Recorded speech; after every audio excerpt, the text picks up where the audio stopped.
You are now locked on Vikings. You are now locked on Vikings. Welcome back to another episode of the Locked On Vikings podcast. I am your host, Jordan Reed, and like that. Welcome back to another episode of the Locked On Vikings podcast. I am your host, Jordan Reed. You can find some of my Welcome back to the Locked On Vikings podcast. I am your host, Jordan Reed. You can find some of my work over on InsideThePyline.com and also ClimbingThePocket.com. Those are two websites that I'm currently writing for right now. And it's not just Vikings-related stuff. It's stuff about the NFL and also college football as well. With both of those seasons right around the corner, there's a lot of information being pumped out from those websites and being posted daily. So make sure to go check out both of those websites. Also, check out our podcast over on ClimbingThePocket.com. There's some really good stuff. Also, check out our podcast on ClimbingThePocket.com. We have some really good stuff going on over there. We had Miles Gorham and Josh Mintz the other day at the Vikings night scrimmage out at the practice.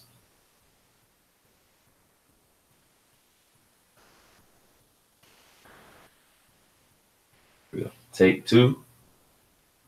And here we go. Welcome back to another edition. Take two. Or take three. Welcome back to another edition of the Locked On Vikings podcast. I am your host, Jordan Reed. You can find some of my work over on InsideThePyline.com and also ClimbingThePocket.com. Make sure to go check out both of those websites.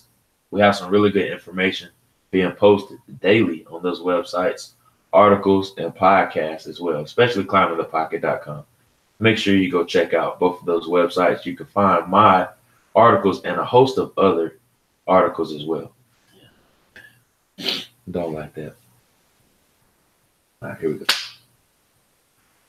Welcome back to another edition of the Locked On Vikings podcast. I am your host, Jordan Reed. You can find some of my work over on InsideThePyline.com as well as ClimbingThePocket.com. With the NFL and the college football season right around the corner, make sure to go check out some information from those websites. There's some articles being posted daily on both of those websites. Some really good information, especially if you guys are trying to learn more in-depth techniques and tendencies about the NFL. Inside the Pylon actually has an NFL glossary where they explain just some basic football stuff that's going on in the game now, and also some more challenging things or some tendencies that coaches are doing nowadays. Or if you're just trying to learn more in depth about the game of football, Inside the Pylon can definitely help you out with that. Now, transitioning over to ClimbingThePocket.com, that's more Vikings-related stuff.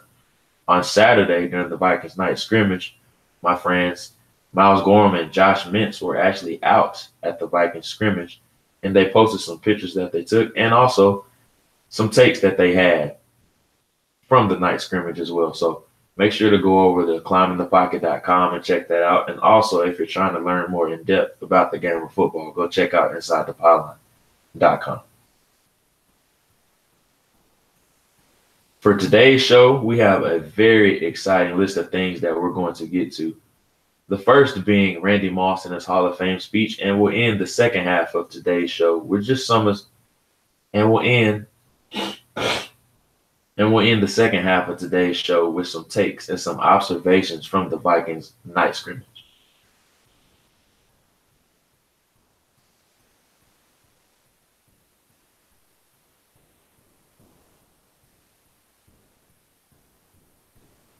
So of course we have to start the show out with a bang. So of course we have to start the show off with a bang. And that's exactly what this player did in his career.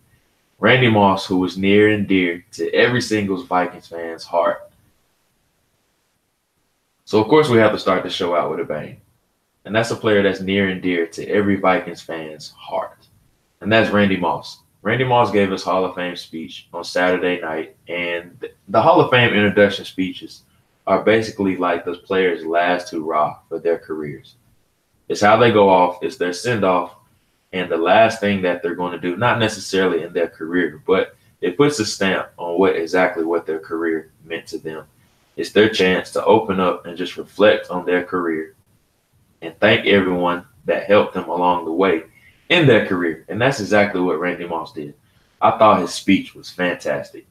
He started it off, of course, with being a man of faith, and he just kept thanking his Lord and Savior, Jesus Christ. Without his guidance, who knows where he would be today? And that's exactly what you saw in the 30 for 30, Rand University. If you have not seen that, make sure you go check that out. It's one of the better produced 30 for 30s that ESPN has had thus far. It's very phenomenal. It's very phenomenal. Definitely make sure you go check that out. But just staying on subject with Randy Moss and his Hall of Fame speech, I thought it flowed very well. And you could tell that he was prepared when he went up there to speak. He didn't just get up there and was rambling on about every single thing and every single point that he had to make. It was very sequential and his sequence that he talked about was basically that his sequence that he talked about was he thanked his mom first because everyone knows the troubles that he had when he was at Florida State. Well, first starting with his upbringing in rent. God dang. Of course, we have to start the first segment of this podcast off with a player that, of course, we have to start this. I don't like that. Yeah, it's going to take a lot of edit. Of course, we got to start the first segment off of this podcast with a bang. And that's exactly what this player did in his career. And that's Randy Moss, a player that is very near and dear to every Vikings fan's heart. Everyone loved Randy Moss. Me personally, he actually made me a fan of the Vikings. And that's just the type of impact that Randy Moss had, not just on the fan base, but as the NFL as a whole. And that's why I think he is the greatest wide receiver in NFL history.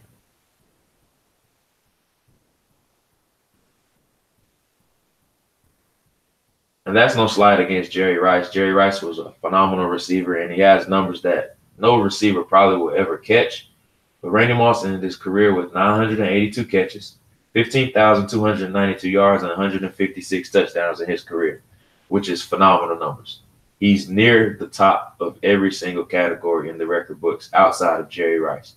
So his career just speaks for itself. And everyone says that he's just a go ball specialist and he only ran one route. And that's just not true. His game was very well rounded, but he was a guy that was a home run hitter. And when he was on the field, defenses absolutely feared him.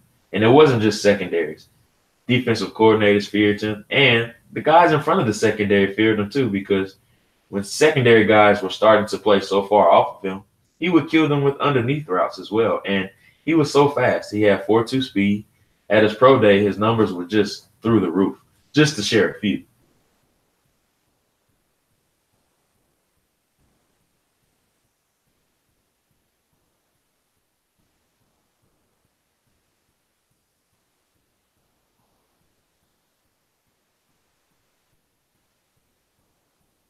And his numbers at his pro day were outstanding.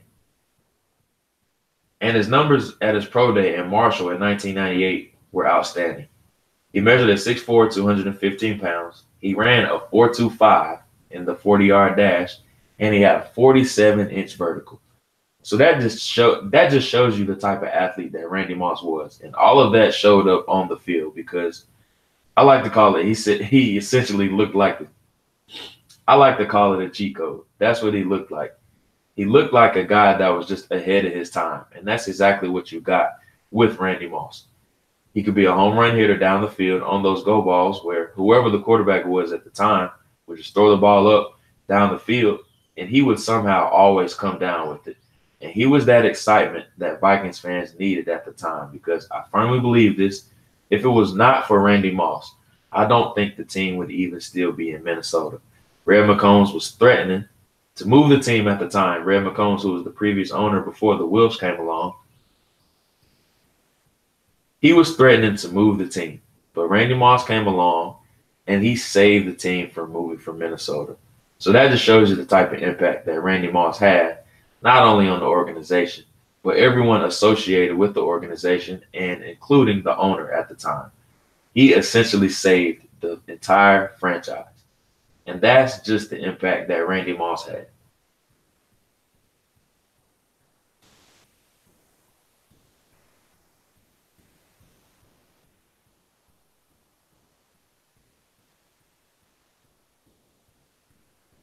On the subject of Randy Moss's Hall of Fame speech, I thought it was outstanding. It flowed very well, and he made sure to thank everybody, including his mom and his wife. He always says those two women were the biggest impact in his life. Coming from such a small town of Rand, West Virginia, and he made it known that the entire town was there with him. It's a very small town. If you go back and watch the 30 for 30, which was really good, he goes in depth about how hard it was growing up in Rand, West Virginia. There isn't a lot of people that live there, and everybody is experiencing poverty. And he said his upbringing was so hard. His mom had to work multiple jobs just to put food on the table and keep the lights on in their house. And he made sure to thank her, because without her, who knows where he would be. Transitioning on to when he moved on to college, he started off at Florida State. He got in some trouble there where he broke. Transitioning on, he actually went to Florida State when he initially first went to college before he got to Marshall. He got in some trouble there to where he got sent home. Bobby Bowden tried to save him, but there just wasn't anything that he could do. And this is why he kept thanking his mom for such proper guidance and direction, because he had no guidance when he first got into college. And it stayed that same way when he got to Marshall. But he knew that this was his last chance, that he could not mess up. And he was outstanding when he got to Marshall. You can see plenty of clips from when he was at Marshall. His numbers were just ridiculous when he was there.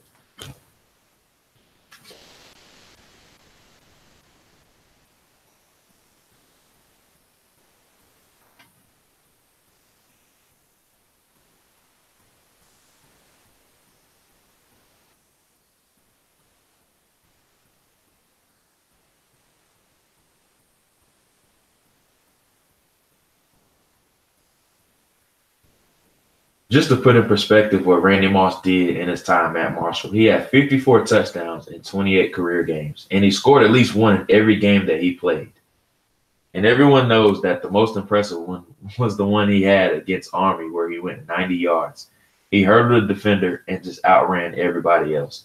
And he was just ahead of his time.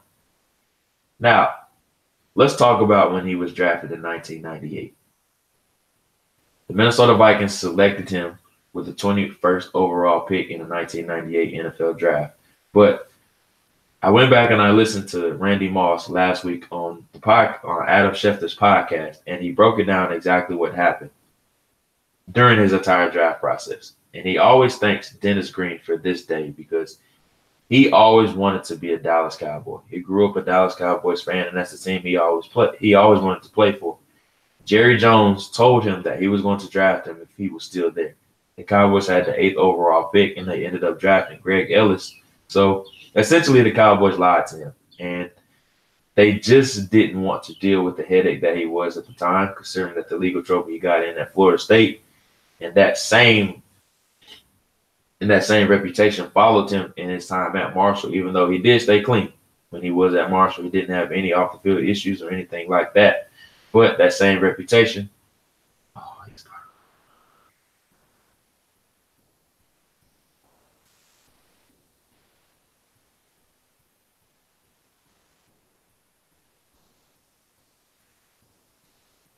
Yeah.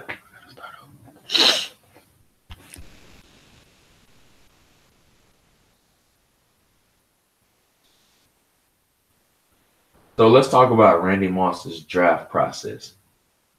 In 1998, the Vikings drafted him with the 21st overall pick.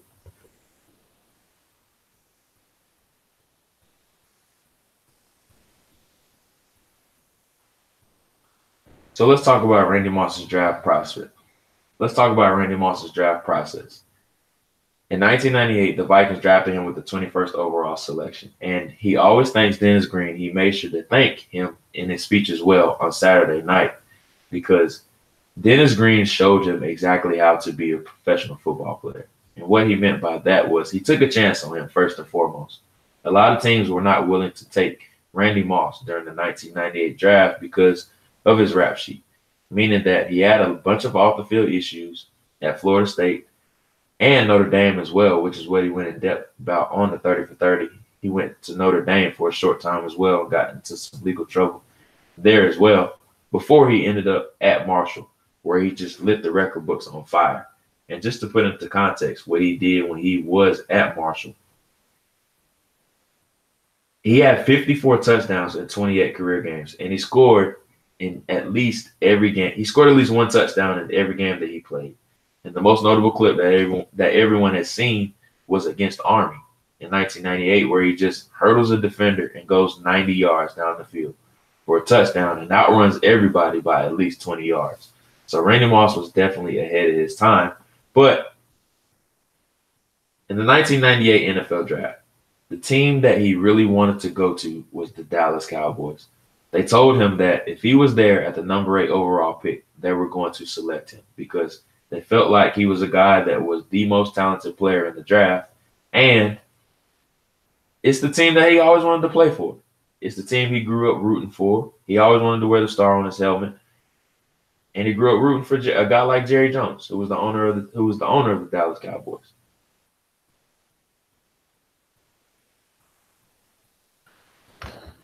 I don't like